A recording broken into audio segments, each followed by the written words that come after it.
कई दिनों से एक वीडियो बड़ा वायरल हो रहा है, तो उसको आप देखिए। इसमें क्या है ना कि एक लड़का एक एयर गन स्प्रेयर खरीदता है। तो एयर गन स्प्रेयर क्या है, ये पेंट को जो हवा के साथ फुहारे के साथ निकलता है और एक समान सतह पे फैलाता है। तो आप कहीं भी पेंट करते हैं इस मशीन के साथ। इस वीडियो में क्या है कि ये रिप्लेस करने की कोशिश करता है, अपना सामान खरीदता है और घर ले जाके टेस्ट करता है, तो वो 2-4-5 मिनट में गर्म होने लगता है। हम लोग विश्वास पे सामान खरीद लेते हैं और दुकान वाले भी ऐसे कन्विंस कर लेते हैं, नहीं नहीं ले जाइए, कोई दिक्कत नहीं, कोई खराब होगा तो हम चेंज कर देंगे। लेकिन ये लौटाने के लिए अगर पहुंचता है कि ये खराब निकल गया, आप रिप्लेस करके दूसरा दे दीजिए, तो वो दुकानदार मना कर देता है कि हम रिप्लेस नहीं कर सकते और रिटर्न करने से मना कर देता है। तो आपस में आप देख पा रहे हैं काफी बहस होती है। लड़का वीडियो बनाता है, सामान दुकानदार कहता है बाहर रख दीजिए, लड़का गुस्से में सामान बाहर रख के चला भी जाता है। तो ऑलमोस्ट इसका नुकसान है। कॉमन सेंस आप कहेंगे कि कम से कम खराब भी था तो अपने पास रखना चाहिए था। लेकिन हमारे डे टू डे लाइफ में ऐसी प्रॉब्लम आती है और ऐसे मतलब हम लोग झेलते हैं कि एक बार सामान खरीद लिए तो सोच समझ के खरीदिए, या मतलब आपको मन है कि आप इस चीज की जरूरत नहीं है, मैंने बेकार खरीद लिया तो लौटा देंगे, तो ऐसा भी नहीं है। लेकिन देखिए यहीं से एक कॉन्सेप्ट का जन्म होता है। ई कॉमर्स कंपनियां यहीं से अपने आप को बिल्ड करती है। आज के डेट में ई कॉमर्स कंपनियों का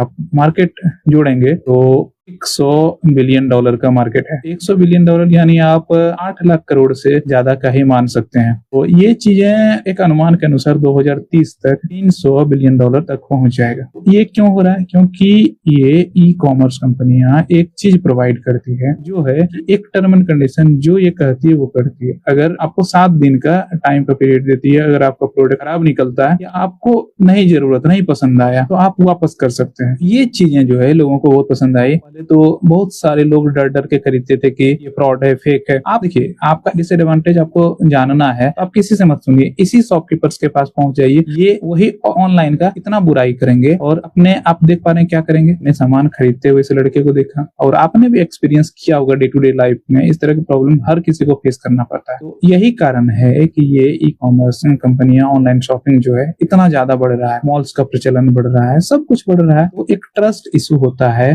देखिए हम लोग अपने आप में करप्ट हैं कि अच्छा ठीक है, सामान खराब निकला तो या तो चेंज कर दें या तो हम लोग रिटर्न वापस रख लें। अगर सामान अवेलेबल नहीं हो सकता है, स्टॉक उसके पास अवेलेबल नहीं हो, दूसरा नहीं दे सकता है, तो वापस भी ले सकता है। लेकिन वापस उन्होंने नहीं लिया। तो देखिए यहीं से ये चीजें हो रही है कि जो इतना बड़ा मार्केट हमारे बीच तैयार हो रहा है। देखिए आपने सुना होगा कि FDI का विरोध बहुत लोग करते थे, फॉरेन डायरेक्ट इन्वेस्टमेंट का विरोध, फॉरेन कंपनियों का विरोध, और इसी कारण से एक समय में हमारा देश गुलाम भी हुआ। अगर हम अपनी मानसिकता में परिवर्तन नहीं लाते हैं, अपने चीजों में परिवर्तन नहीं लाते हैं, एक ट्रांसपेरेंसी जनरेट नहीं करते हैं, तो दूसरे लोग उस चीज का मौके का फायदा उठा के उस चीज को टेक ओवर कर लेते हैं। तो